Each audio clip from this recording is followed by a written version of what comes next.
আপনার কি ঠিকমতো ঘুম হয় না? তাহলে ভিডিওটা দেখতে থাকুন। ঘুম আসবেই।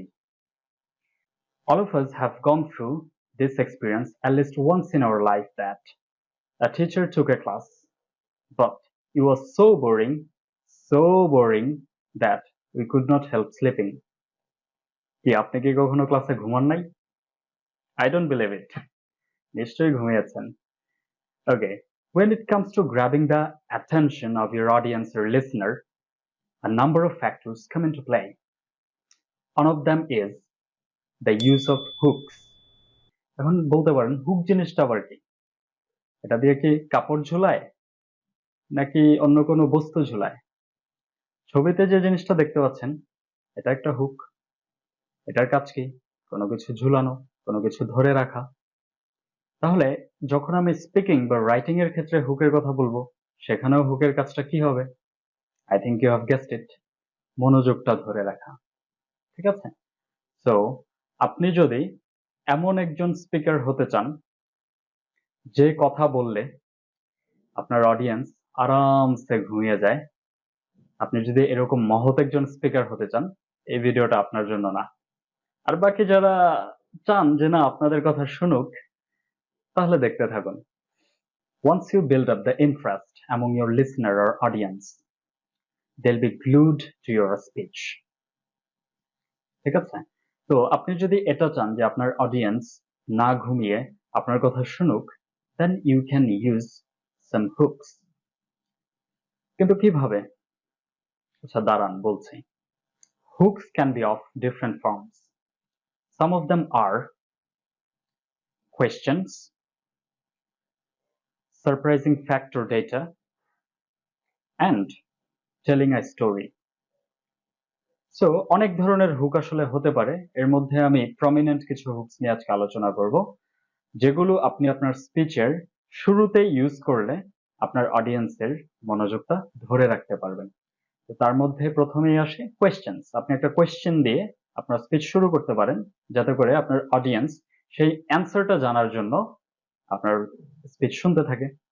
তারপরে আপনি কোনো শকিং ডেটা বা ফ্যাক্ট দিয়ে এমন কোনো বিষয়, এমন কোনো তথ্য উপাত্ত যা শুনলে আপনার অডিয়েন্সের মধ্যে বিস্ময় জেগে উঠবে, সে আশ্চর্য হয়ে যাবে, এ ধরনের কিছু স্টেটমেন্ট দিয়ে আপনার স্পিচ শুরু করতে পারেন। এবং ফাইনালি আপনি আপনার অডিয়েন্সকে প্রাসঙ্গিক কোনো গল্প শোনাতে পারেন। আচ্ছা, এখন প্রত্যেকটা টাইপ নিয়ে আমরা আজকে পা থেকে মাথা পর্যন্ত আলোচনা করব। তো দেখতে থাকুন। বাই দ্য ওয়ে, যারা যারা অলরেডি ঘুমিয়ে পড়েছেন তারা একটু হাত তোলেন। জাস্ট জোকিং, হাত তোলার দরকার নাই। শুনুন। First of all, let us take a topic to elaborate the types of hooks. হুকগুলা বোঝার জন্য আমরা আগে একটা টপিক নিয়ে নিই। Let's say the topic is English speaking skill of Bangladeshi students. তো বাংলাদেশি স্টুডেন্টদের ইংরেজি স্পিকিং এর স্কিল, এটা হচ্ছে আমি টপিক হিসেবে নিয়ে নিলাম। এখন এই একটা টপিকে আমরা এই তিনটা টাইপের হুকস ইউজ করে দেখব যে কিভাবে আমরা স্পিচ শুরু করার সময় অডিয়েন্সের মনোযোগটা আকর্ষণ করতে পারি। To start with questions as hooks, আপনি যখন আপনার স্পিচ প্রিপেয়ার করছেন, ঠিক সেই সময় স্পিচের একদম বিগিনিং এ আপনি এমন একটা কোয়েশ্চেন দেন যেটা আপনার অডিয়েন্সের মনোযোগটা একদম আপনার দিকে গ্লুড করে রাখবে। উত্তরটা জানার জন্য তার মনে একটা কৌতূহল তৈরি হয়ে যাবে। এই টপিকের উপর এমন কোনো কোয়েশ্চেন কি আছে আপনার মাথায়? একটু চিন্তা করে দেখুন তো। আচ্ছা, আমি একটা এক্সাম্পল কোয়েশ্চেন আপনাদের সাথে শেয়ার করছি। ধরুন আমি যদি এই টপিকের উপর কথা বলি, তাহলে হয়তো আমার ফার্স্ট কোয়েশ্চেনটা অথবা ফার্স্ট সেন্টেন্সটাই হবে, what's the main reason for which most of the Bangladeshi students fail to communicate in English properly. অর্থাৎ বাংলাদেশি স্টুডেন্টরা যে ইংলিশে ঠিকমতো কমিউনিকেট করতে পারে না, এর পিছনে মূল কারণটা কি? এই কোয়েশ্চেনটা দিয়ে যখন আমি শুরু করছি, অধিকাংশ অডিয়েন্সের মনেই তখন চিন্তাটা চলে আসবে, আসলেই তো কারণটা কি? এবং সে অ্যান্সারটা জানার জন্য একদম শেষ পর্যন্ত আপনার কথা শুনতে থাকবে। আরেকটা এক্সাম্পল দিচ্ছি একই টপিকের উপর। How can the Bangladeshi students improve there English speaking skill on their own? Bangladeshi স্টুডেন্টরা তাদের ইংলিশ স্পিকিং স্কিলটা কিভাবে নিজেরাই ইমপ্রুভ করতে পারে।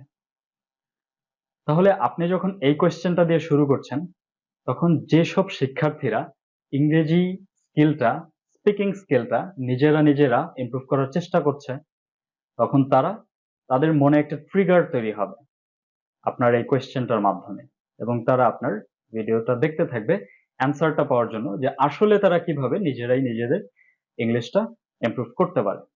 So this is a very strong hook. বোঝা গেল বিষয়টা? না বোঝা গেলে কমেন্টে প্রশ্ন।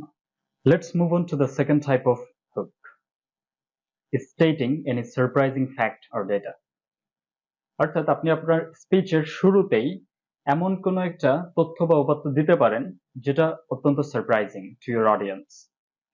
তো এই টপিকের উপর আপনি কি ধরনের হুক দিতে পারেন একটু চিন্তা করে দেখুন তো। আমি একটা এক্সাম্পল দিচ্ছি। Though English is taught from primary to higher secondary level of education in Bangladesh, almost 90% of students fail to speak properly in English. This shows that what is supposed to be done is not actually being done. তার মানে যদিও আমরা primary থেকে secondary, higher secondary level পর্যন্ত প্রায় 12 বছর ধরে ইংরেজি শিখছি, তারপরেও অধিকাংশ প্রায় 90% স্টুডেন্ট ইংলিশে কথা বলতে পারছে না ঠিক মতো। তার মানে আপনি যখন এই ধরনের একটা ডেটা দিচ্ছেন, তখন আপনার অডিয়েন্স তখন ভাবতে শুরু করে দিয়েছে, নিশ্চয়ই এডুকেশন সিস্টেমে কোনো জায়গায় কোনো একটা মিসম্যাচ, কোনো একটা গন্ডগোল রয়ে গিয়েছে, এবং সে সেটা জানার জন্য আপনার স্পিচ শুনতে থাকবে। ঠিক আছে? So this is also triggering your listeners mind. এ ব্যাপারে আরেকটা জিনিস একটু মাথায় রাখতে হবে, আপনি যখন কোনো ফ্যাক্ট বা ডেটা দেবেন, don't make up the data. ডেটাটা আপনি নিজে বানিয়ে বলবেন না। যদি আপনার কাছে কোনো স্ট্রং এভিডেন্স থাকে, আপনি যদি রিসার্চ করে কোনো এভিডেন্স পান, তাহলে সেটাই আপনি বলবেন। ঠিক আছে? মোটেও গুজব ছড়াবেন না।